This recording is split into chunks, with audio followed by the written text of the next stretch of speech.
आ रहा हूँ जब से मैंने इस महाविद्यालय में प्रवेश लिया है, हमको हर छोटी चीज़ के लिए यहाँ पर विरोध प्रदर्शन करना पड़ता है। हमारे यहाँ गांव में नेटवर्क आता नहीं और ना हम तो ऑनलाइन पढ़ पाते हैं, तो हमारा कहना यह है कि अब हम किस वजह पे हम पेपर दे पाएंगे। ना तो हमने कुछ पढ़ाई की है, ना तो हमने कुछ किया है, तो हम पेपर देंगे कैसे।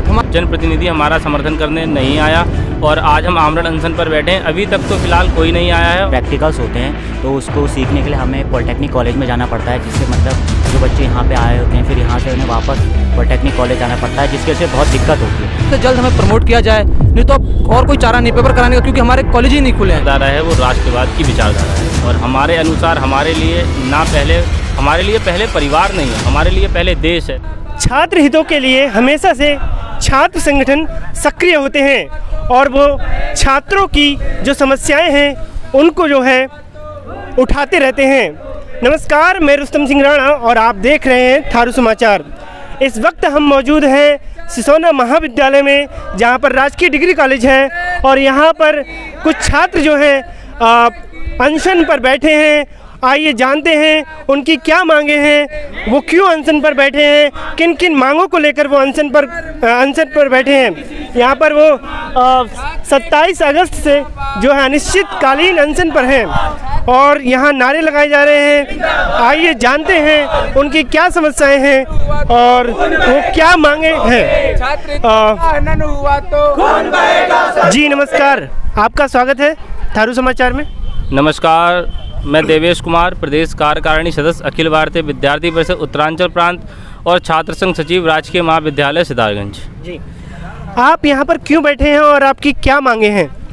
आज हम लोगों को अखिल भारतीय विद्यार्थी परिषद सितारगंज इकाई के द्वारा राजकीय महाविद्यालय सितारगंज के प्रांगण में आमरण अनशन पर बैठना पड़ा है और उससे पूर्व में सितारगंज इकाई द्वारा लगातार 2 दिन क्रमिक अनशन भी चलाया गया। हम आज 4 सूत्रीय मांगों को लेकर आमरण अनशन पर बैठे हैं। हमारी जो पहली मांग वो ये है, प्रथम वर्ष और अंतिम वर्ष के छात्र छात्राओं को प्रमोट किया जाए। यदि किसी बेस पर प्रमोट नहीं कर सकते हैं तो महाविद्यालय में ऑफलाइन कक्षाएं संचालित कराई जाएं, जिससे क्या हो कि बच्चा अपना पढ़ सके और आगे की अपनी परीक्षा की तैयारी कर सके। और जो हमारी दूसरी मांग है वो ये है कि हमारे क्षेत्र में यदि राजकीय महाविद्यालय सितारगंज है तो इसमें एमए की कक्षाएं भी संचालित कराई जाएं, जिससे यहाँ के शिक्षार्थियों को शिक्षा लेने के लिए और दूर हल्द्वानी, खटीमा, रुद्रपुर जैसे महाविद्यालयों में ना जाना पड़े। तीसरी मांग हमारी ये है कि हमारे महाविद्यालय में बीएससी की कक्षाएँ भी संचालित कराई जा रही हैं, तो बच्चों के लिए उनकी तैयारी के लिए प्रयोगशाला नहीं है, प्रयोग और उपकरण भी नहीं है। तो मेरी एक ये भी मांग है कि प्रयोगशाला की व्यवस्था कराई जाए और उपकरणों की जल्द से जल्द व्यवस्था कराई जाए।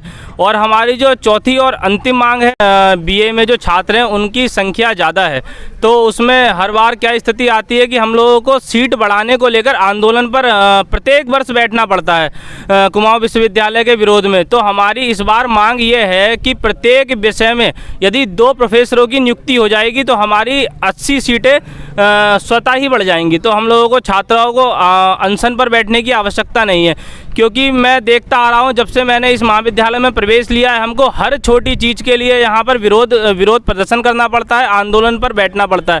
तो ऐसा कब तक निरंतर चलता रहेगा? तो अखिल भारतीय विद्यार्थी परिषद की केवल इतनी मांग है कि हमारी जो ये 4 मांगें हैं इनको जल्द से जल्द पूरा किया जाए, नहीं तो जब तक ये हमारी मांग पूरी नहीं होंगी। हमारे साथ आज हमारे जिला के सह संयोजक अंकित गोयल भी आमरण अनशन पर हैं और कॉलेज इकाई के अध्यक्ष अमित बोरा आमरण अनशन पर और मैं खुद आमरण अनशन पर बैठा हूं। हम लोगों ने जल और अन्य सब त्याग रखा है और जब तक हमारी मांगें पूरी नहीं होंगी हम इसी प्रकार छात्र हितों की लड़ाई लड़ते रहेंगे, अपनी मांगों को लेकर इसी प्रकार आमरण अनशन पर बैठे रहेंगे। जिस तरह से कक्षा 6 से ऊपर की जो क्लासेस ये हैं खुल चुकी हैं और इनकी भी वही मांगे हैं, निश्चित रूप से हमारी क्लासेस चलाई जाएं और उसके बाद ही परीक्षा हो हमारी, या तो फिर हमें ऐसे ही प्रमोट किया जाए। जो 4 सूत्रीय इनकी मांगे हैं उनमें एक प्रमुख मांग ये भी है। हमारे साथ और भी छात्र हैं जिनसे हम जानेंगे इस अनशन के बारे में और उनके क्या क्या मांगे हैं। जी, आपका क्या नाम है?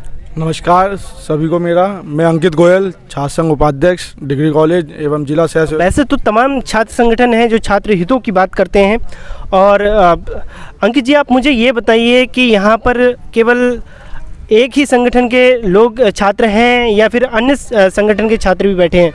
हमारे यहाँ पर सबसे पहले तो हम विद्यार्थी परिषद के बैनर तले हम बैठे हैं यहाँ पर। और ऐसा नहीं है कि कि हम सिर्फ विद्यार्थी परिषद के छात्र बैठे हैं, यहाँ पर तमाम संगठनों के छात्र छात्राएं भी हमारा हौसला अफजाई कर रहे हैं ताकि ये सारी हमारी जो ही मांगे हैं जल्द से जल्द पूरी हों। देवेश जी, जैसे कि आप यहाँ पर अनिश्चितकालीन जो है धरने पर बैठे हैं, और जाहिर सी बात है जब आप धरने पर बैठेंगे तो कोई यहाँ पर कोई जनप्रतिनिधि आपसे मिलने के लिए आया है, नहीं आया है? नहीं, आज से हमारा आमरण अनशन शुरू हुआ है और उससे पूर्व में जब हमने 2 दिन क्रमिक अनशन किया तो कोई भी जनप्रतिनिधि हमारा समर्थन करने नहीं आया और आज हम आमरण अनशन पर बैठे हैं। अभी तक तो फ़िलहाल कोई नहीं आया है और आगे देखते हैं कोई आएगा या नहीं आएगा। जो 2 दिन है, जैसे रविवार है और उसके बाद फिर जन्माष्टमी है, उसकी 2 दिन की छुट्टियां रहेंगी, तो क्या आपका लगातार प्रदर्शन ये जारी रहेगा और कैसे करेंगे आप? देखिए, हमारे अखिल भारतीय विद्यार्थी परिषद की जो विचारधारा है वो राष्ट्रवाद की विचारधारा है और हमारे अनुसार हमारे लिए पहले परिवार नहीं है, हमारे लिए पहले देश है। तो इसी प्रकार हम अखिल भारतीय विद्यार्थी परिषद के बहुत छोटे से कार्यकर्ता हैं, तो हमारे लिए छुट्टी महत्वपूर्ण नहीं है, हमारे लिए हमारे छात्र छात्राओं की जो सफलता है वो महत्वपूर्ण है, हमारी मांगें महत्वपूर्ण है, उनका हित महत्वपूर्ण है, उनके आने वाला भविष्य महत्वपूर्ण है। तो कल जैसे आपने कहा कि कल जैसे रविवार भी है, जन्माष्टमी भी आने वाली है, लेकिन जब तक हमारी मांगें पूरी नहीं होंगी हम लगातार इसी प्रकार आमरण अनशन पर बैठे रहेंगे, क्योंकि हमारे लिए पहले हमारे छात्र हैं। क्योंकि हम लोग जब चुनाव लड़ते हैं तो हमने महाविद्यालय को अपना परिवार माना है। तो राजकीय महाविद्यालय सितारगंज हमारा परिवार है और इस परिवार के लिए जिस प्रकार की भी लड़ाई हमें लड़नी पड़ेगी हम लड़ेंगे और इसी प्रकार आमरण अनशन पर बैठे रहेंगे। अमित जी, आपकी दूसरी मांग है प्रयोगशाला में यहाँ पर जो उपकरण है वहाँ व्यवस्था होनी चाहिए उपकरणों की, तो आपको क्या लगता है क्या क्या कमी है यहाँ पर उपकरणों में? यहाँ पर उपकरण एक भी नहीं है, क्योंकि जैसे मतलब हमारे कोई भी प्रैक्टिकल्स होते हैं तो उसको सीखने के लिए हमें पॉलिटेक्निक कॉलेज में जाना पड़ता है, जिससे मतलब जो बच्चे यहाँ पे आए होते हैं फिर यहाँ से उन्हें वापस पॉलिटेक्निक कॉलेज जाना पड़ता है, जिसकी वजह से बहुत दिक्कत होती है। तो हम चाहते हैं कि हमारे महाविद्यालय में एक लैब की व्यवस्था की जाए। अच्छा, तो ये आपका अनिश्चितकालीन अनशन है, तो जब तक आपकी मांगें पूरी नहीं होंगी तब तक आप यहाँ पर बैठे रहेंगे? जी बिल्कुल, जब तक हमारी मांगों को पूरी नहीं किया जाएगा हम इसी प्रकार यहाँ पर धरना प्रदर्शन करते रहेंगे। तो छात्र जो है एक तरह से अपनी मांगों को लेकर अडिग हैं और वो चाहते हैं कि उनकी मांगें पूरी हों तभी वो यहाँ से उठेंगे, क्योंकि अनिश्चितकालीन जो है अनशन पर बैठे हैं, बिना खाए बिना अन्न को जो है एक भी ग्रहण किए हुए यहाँ बैठने वाले हैं। और आगे देखते हैं इनकी मांगों को सरकार प्रशासन जो है वो पूरा करती है नहीं करती है, ये देखने वाली बात है। और इसी तरह के मुद्दों से हम आपको रूबरू कराते रहेंगे। मैं रुस्तम सिंह राणा, कैमरामैन विवेक के साथ थारू समाचार।